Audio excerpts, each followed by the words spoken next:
Bonjour à tous et bienvenue pour le nouveau journal de la rédaction. En Égypte, les heurts se poursuivent. Le nouveau gouvernement mis en place par le président Hosni Moubarak n'a pas convaincu la population égyptienne. En France, à la demande du Quai d'Orsay, les agences de voyage ne proposent plus la destination égyptienne aux voyageurs. À Lyon, un reportage de Morgane Rousse et Marion Berchet. Dans cette petite agence de voyage près de Bellecour, l'ordre est donné. Aucun touriste n'est envoyé en Égypte. Les tours opérateurs ont annulé leur départ jusqu'au 3 février. Les agents de voyage doivent donc répondre aux exigences des clients frustrés. Entre séjours reportés et vacances annulées, ils multiplient les heures supplémentaires. Ça nous prend beaucoup de temps pour pas faire de chiffre d'affaires ni rien. Mais bon, c'est du service, comme beaucoup de trucs sur le service, on est obligé de s'en occuper. Le manque à gagner n'est pas encore chiffrable, mais l'impact est inévitable. Janvier et février sont en effet les mois favoris des Français pour partir en Égypte. Pourtant, les agents de voyage restent optimistes. Dès l'amélioration de la situation, les offres sur cette destination incontournable des catalogues devraient attirer de nouveaux clients. En Égypte, a toujours eu des coups d'arrêt et c'est toujours bien reparti après.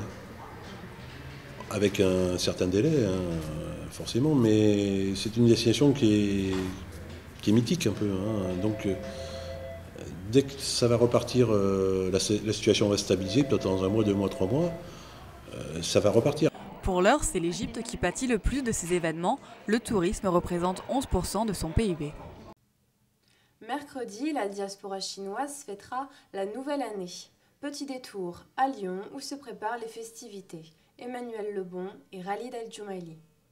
Dernière répétition avant le grand jour. Dimanche, Yi et ses camarades danseront au rythme des tambours pour célébrer le nouvel an chinois. En attendant, c'est l'heure des préparatifs.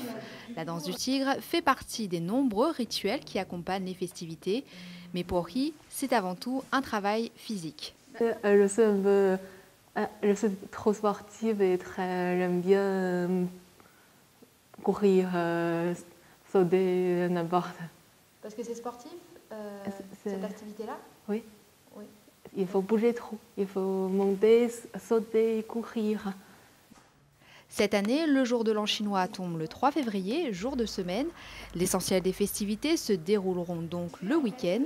La communauté chinoise entrera alors dans l'an 4709, l'année du lapin. Le calendrier chinois est un calendrier lunaire. Une année comporte donc 13 mois. Le jour de l'an est une des fêtes les plus importantes pour les Chinois. À la base religieuse, la fête est de plus en plus commerciale, mais la tradition reste la même. Donc, surtout, on mettait l'argent dedans. L'argent dedans et on a donné les petits ou les grandes personnes dans la famille. D'accord. Et c'est dans le bonheur. Voilà. Allez, Zhao Cai Jing Bao.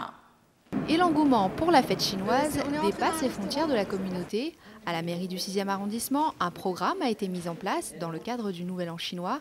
Des expositions, mais aussi des conférences sont organisées toute cette semaine.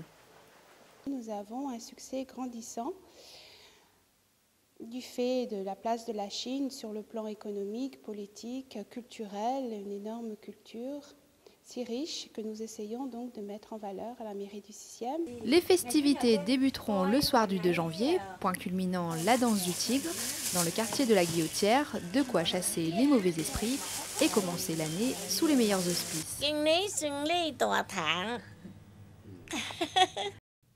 Dans le quartier de la Guillotière, l'état de saleté et d'insalubrité des rues et des bâtiments pousse certains commerçants à fermer boutique. Pourtant, une association tente de remédier à cette désertification. Un reportage de Brice Nativelle et Dimitri Wetzel.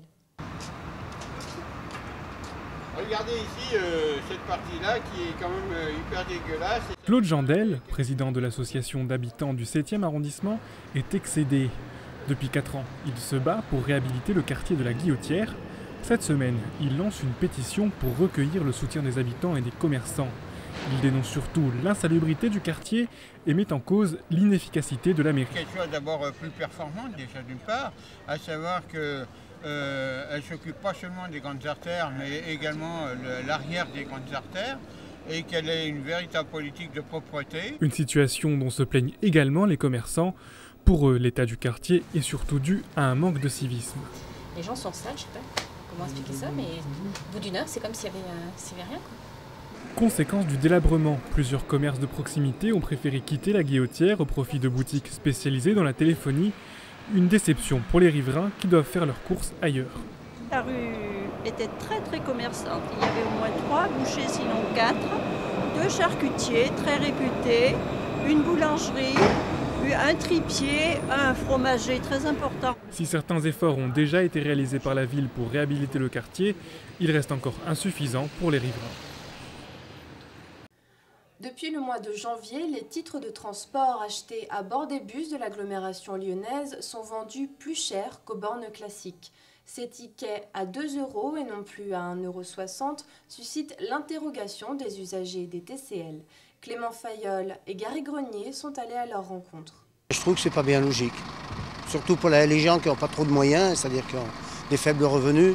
Je monte sans ticket, sans le mentir. Et arrivé ici au distributeur, je paye 1,60 € au lieu de payer 2 € dans le bus, quoi. Moi je trouve que c'est bien pour améliorer la circulation, pour que ça ne traîne pas trop dans le bus. Je pensais que c'était normal ici, quoi, que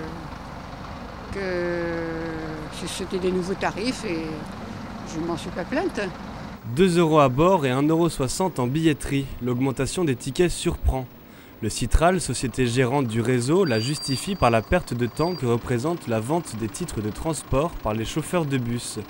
Officiellement, une fois avertis, les usagers seront plus prévoyants pour éviter de payer plus cher.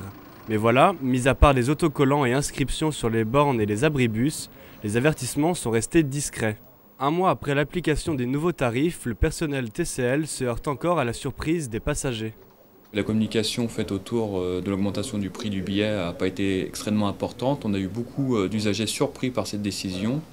Et effectivement, on n'a pas l'impression aujourd'hui, en tout cas les retours qu'on a de l'ensemble du personnel de conduite, de gagner énormément de temps. Procédé réellement pratique ou augmentation camouflée, toujours est-il que le prix du ticket lyonnais bat tous les records.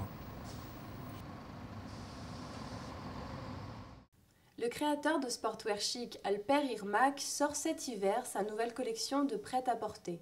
6 ans après ses premiers coups de crayon, portrait d'un styliste lyonnais branché. Vincent Serrano et Jean Barrière. Il est 15 h, Irmak accueille ses clients uniquement sur rendez-vous dans son showroom du 2e arrondissement de Lyon. D'origine turque et diplômé d'un bac pro commerce, l'aventure a commencé en 2005. Le styliste était alors âgé de 21 ans.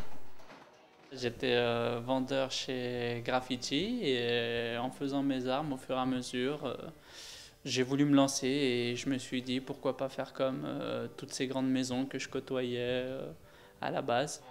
6 ans plus tard, sa collection pour hommes et femmes s'est développée. Aujourd'hui, les 25 modèles sont produits en Inde.